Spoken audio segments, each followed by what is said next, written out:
See this starting live, hopefully. I don't even know if I'll see it going live on my... We're live. Is it? We're live. I think so. Are you sure? Just do it. Is R2 working? R2 I hope is working. It says live. So hopefully Okay, well, we're going to be live. Let's just wing it. This is what happens when you don't have an assistant. Because you just wing it and you go for it, and we hope that we're recording right now. Yeah. Otherwise we're going to spend the next 15 minutes Chatting to the Yes. camera that To is on. and nobody's listening. So anyways, we hope somebody's listening. Yeah. So welcome. What's up, guys? Conversation Corner. This is 113. Happy 113. Friday to you, of course. Yeah. And we're going to be talking about things that you shouldn't do. Yeah. I think we've experienced probably in the last couple of weeks. So we've gone through some transactions here that I think we've all learned from. And some things that I feel like we touch on quite a bit, but like I was telling Levi, I don't think we can ever over communicate some of these things. So if you're buying a home or if you're selling a home, Tune in because you This want is to know good what stuff. these are. You want to know what these are. Should we do announcements first, or should we yeah, do those afterwards? let's do announcements, man. Announcements? Let's Okay. let some people get connected, get live No, with us. our announcements. Stuff we But- got. Yeah, Like yeah. what we got going on. Do it. Yeah. He's like, I don't know what you're talking about. Announcements. Yes, let's just do run it. with it, Levi. Just So- do it. Couple of announcements. Ryan, sounds like, can I say this? Yeah. Okay. Yeah. Sounds like Ryan has found a brand new assistant, which is fantastic because right now, R2 D2, R2D2. the DJI Osmo was filling in where Ali left off, Mhm. and we had some complications trying to get him fired up today. So, but he's working. That's good. So. He's Ryan- working for now. Ryan added another member to the team, which is fantastic. She's going to be coming on maybe this week or next week, right? Next week she'll do some paperwork and Yeah. get that all filed, and then she should be coming in probably in the next 2 to 3 weeks. So keep your eyes out for that, guys. He's definitely going to Yeah. do a video to introduce her to everybody and make Yep. sure she I'm not has gonna say her one. name yet. You're gonna have to wait. So yeah, I wanted to protect that with her and Yeah. everything going on, Yeah. and but I'm excited. It's and awesome. She's gonna be a good That's fit. awesome, bro. Super excited for that. So shout out to my new assistant. Yeah, I'm waiting and I'm ready for you. But that's the one announcement. Yeah. What's another You announcement? got it. You got it. I think you're still looking for an assistant. Correct? No, well, No? we have a Okay. couple offer letters Okay. out, so those things irons are in the fire. We're going to see what happens with those. Okay. Still hiring loan officers, though. If anybody knows, Ooh. anyone who's looking for new opportunities or maybe a different home, reach out to me. I'm happy to help and love to share with you what we have to offer. That's pretty awesome. Shout out to BBQ. Yeah. Yeah, He's like whispering. I am because I want you. Should we mention yeah, we mentioned this. Go for it. Okay.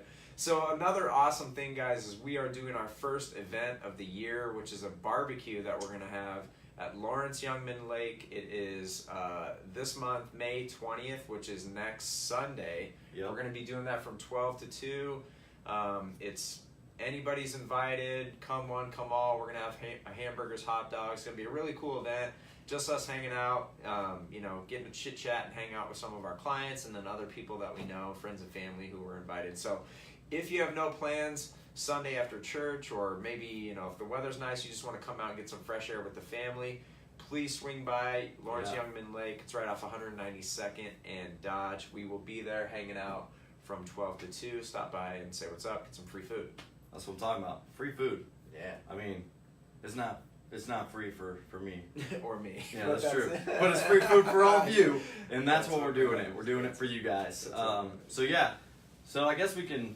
Is that our announcement? That's it. All right. It, yeah. So you guys better be there, because we don't want to bring the girls out, and that's grills, not girls, grills. Plural. We don't want to bring those out and get some soda and stuff, and then be the only ones just chilling at Youngman. Because then that looks kind of weird, just two guys No doubt. hanging out with a whole bunch of grills and food and A lot of meat Yeah. barbecue. Yeah. seriously. Mhm. Anyways, so things not to do. I feel like we talk about this a lot, but we can't over communicate it. And yeah, I mean, we had some transactions this last week, and we wanted to share them with you. So as you go through the process at some point, you don't make the same mistakes. So I don't know. Why don't we just start with? Rock and roll into it. Yeah, let's just rock and roll into it. So, here's the deal. We had a deal together. We both were on this deal, and my client, decided to basically go get a cash advance on his credit card to basically help pay for the closing costs. Mm-hmm. And some of you might be sitting there saying, well, is that bad? Is that a wrong thing? Yeah. Yes, it is bad. And Levi is going to explain why that's bad. And by no means are we trying to make anybody feel bad. No. If my It's clients just a are challenge. watching this, it's not to make you feel bad. It's to help educate and train Other people. Yeah. So we're not going to mention any names. We're going to keep it anonymous and basically using this to educate. Yeah. So I want to make that clear as well. But yeah, explain kind of. So yeah, it's a challenge in the loan process because you can't have any unsecured funds involved in a transaction where you're buying a primary residence and the down payment funds have to come from you. So you can't go borrow your down payment, obviously, right? So the particular loan product that this client was using, we had a set amount of closing costs, cash to close that they were well aware of, and we had sourced funds initially. And then last minute, towards the end of the transaction, we were verifying some final info before we got the clear to close. And we noticed this random deposit in the bank account. And we're like, hey, what the heck is this? What's going on? So, of course, called the client, tried to explore what it is, and it was a large sum of money. So it created some complications because he was expecting some other funds to come in lieu of that, which didn't work. So we had to, essentially what we had to do is restructure the transaction. We had to add some additional funds from family, do a family gift, and re-verify some things and back and forth. And we ended up having to do a contract extension because of this. So it was one of those things where, Ryan and I do our best initially to go over this stuff with clients. We send out do's and don'ts letters, lists of things to try to avoid through the process. Not doing large cash deposits in your bank accounts or cash advances. Don't use your credit cards, things like that. Don't sign up for credit cards. Don't sign, So don't go to the mart and go get furniture before don't buy you move a new in. car. Right. Unless you're paying cash. Yes. Right? And even then, you're like, Even then it gets a little. Yeah. Okay. Because then you're like, oh, $20K. But Yep. But so, long story short, it became a bit of a challenge that we had to overcome. Now, it was easily overcame, right? It just took us more time, and it was a frustration for everyone involved because had the client called and let us know, hey, I'm trying to move some money around and it's just not working out, and this is what I was thinking about doing, is that okay? Yeah. Right then and there, we would have coached them the proper way to do it, and we would have been able to get around that issue much sooner and had it be a lot more smooth for everyone involved. So it's definitely a hurdle, but we got around it, ultimately got closed. Yeah. Everybody was happy, but it was one of those things where it's like, man, you just gotta tell us what's up, and we're your advocates here. We're helping you make this purchase and try to get into the home of your dreams, and we have your best interest at heart. So always lean on us for advice. Yeah, and I think that's one of the main points too that I like to talk about is we're here for you, and so we're representing you. We want to do what's best in your interests, and we want to protect you, and we want to make sure things continue to run smoothly. Now, there are things that are out of our control sometimes, but the things that we can control, we like to be able to do that and coach people along that process. So. That was one illustration that I think we look back on and we're like, man, here's the thing. This is what I love about me and Levi, because when we do transactions together and we do deals, and especially me, I'm always asking myself, how'd that transaction go? And then what could I have done better to make that transaction be even more smooth or even better for me, the client, and everyone else involved. And so it was good to just kind of like self-reflect, talk about what could we have done better. Well, maybe we just need to over communicate this stuff, and so that's what we're doing. We're over communicating this stuff because I think sometimes we just need to hear things 2 or 3 or 4 times before it kind of sinks in for us to be like, oh yeah, that makes sense. That's why I probably shouldn't do that.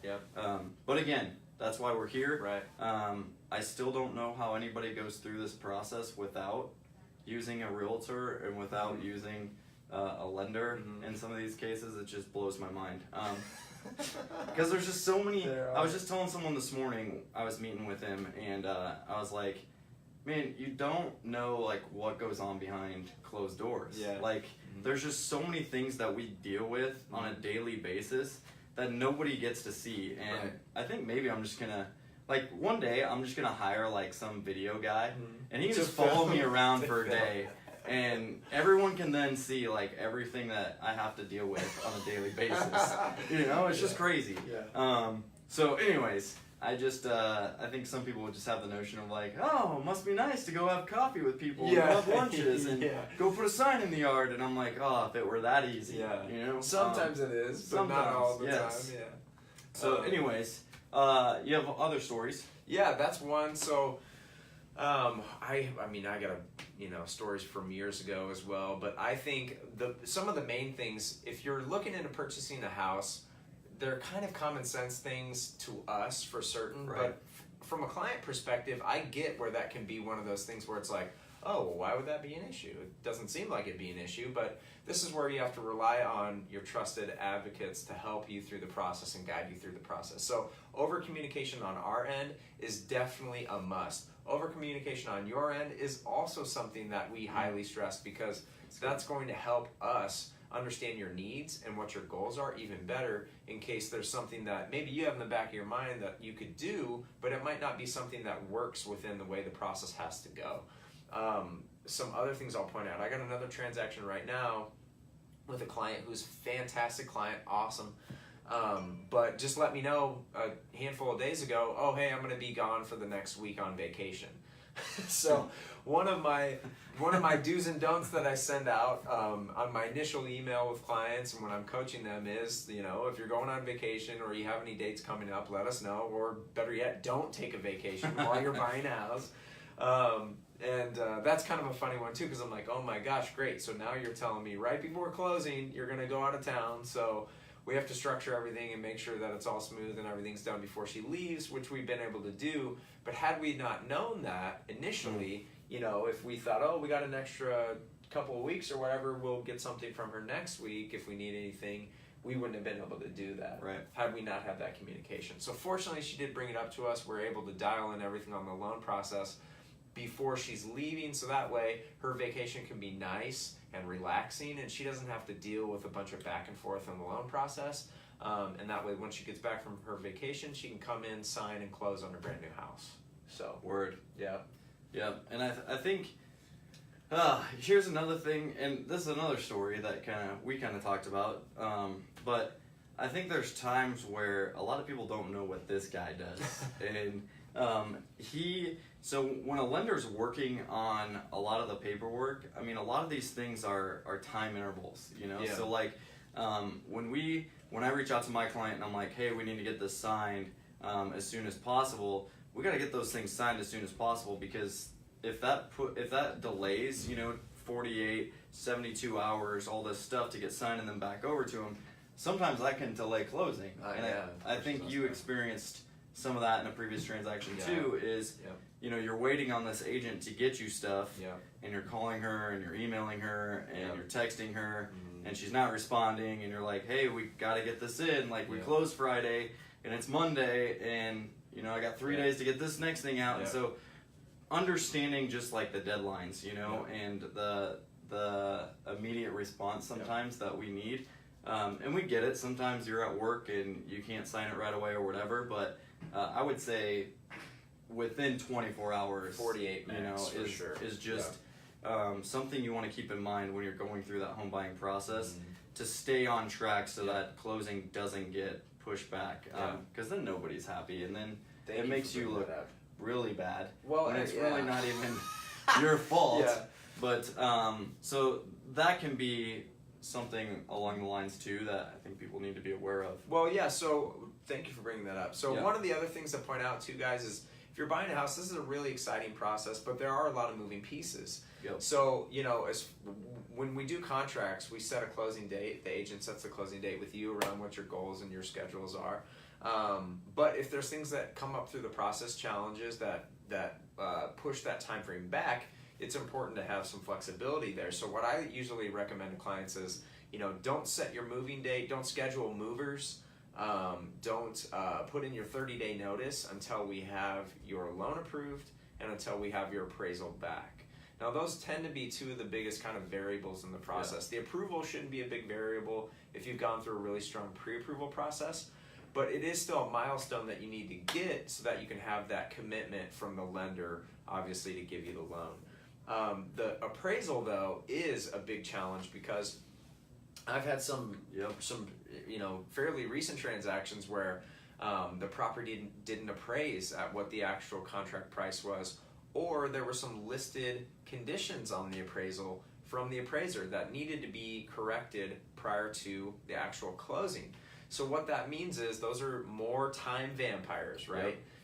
If we have to renegotiate with the seller because the property wasn't appraised correctly, then I just had that this week. That can take time, right? You got to go back and forth. You got to figure out where the numbers make sense and what makes sense there.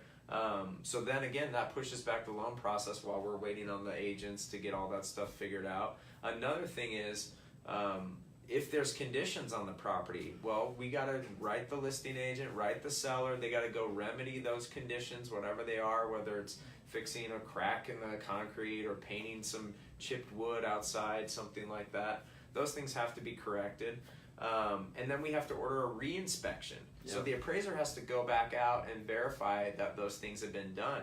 So this could take 3, 4, 5 days out of the process from start to finish. So that could be something that, again, challenges the loan time frame. So I always let clients know initially, don't schedule your movers, don't put in your 30-day notice until we have these things ironed out, because we don't want you to get into a challenging scenario where you got movers ready to go and everything's all set up, and then, oh, hey, guess what? Because the property didn't appraise, we need to do a contract extension, and now it messes up all your plans.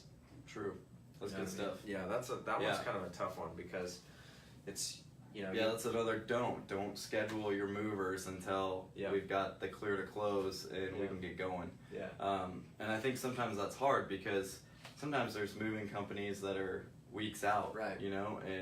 But we would rather have you wait until we know the specific date, and that's been confirmed, and we know we're going to close on that date to get that all set up. Then, as opposed to, hey, we've got to push closing back a couple days now, and then you're scrambling, and you're trying to figure things out, which isn't good either. Domino effects are not fun if you're going back to back and closings and all that kind of stuff. So, anyways, those are our things that I think we've kind of been going through here this last week. Challenges. And we want to share with you guys because that's real stuff. That's what we've experienced and what we're going through, and hopefully can prevent it from happening with future clients moving forward in future situations. So with that being said, it is Friday. It is. Happy Friday, which means absolutely nothing to me. Why? What do you mean? Well, everybody's like, it's Friday, and I'm like, yeah, that's cool. Like, the other night, I'm at a listing appointment, and it's Sunday, and they're like, can I ask you a question? I was like, sure. Do you ever get a day off? And okay. I was like, well, Friday means nothing to me. It's not like, oh, all right, the weekend's here. Like, I get to relax. No, weekend means it's time to get going again. And get crazy. So Fridays are awesome. I'm happy for all of you guys that enjoy Fridays. I enjoy Fridays. It just doesn't mean anything. Like, I don't go out and party. It's just another day. Yeah, it's another day. My Mondays are cool too. I like my Mondays. So some people don't like Mondays. I love my Mondays. So, anyways, Conversation Corner. Things 113. Not to do. Things not to do. Yeah. Let us know, guys, if you have any questions in the comments below. I'll see if we can. I'm gonna go see if we have any comments. Keep talking. But I'll see if we can type up maybe a little bit of a summary in the comments below of some of the things not to do. That way, or maybe we just post a link to one of our flyers or something. That way, people have a reference for it. But if there is something that comes up, guys, that you have a question about real estate or mortgage related, or just want to know more about the process, reach out to Ryan or myself. We're happy to help and would love to walk you through what it takes to become a homeowner.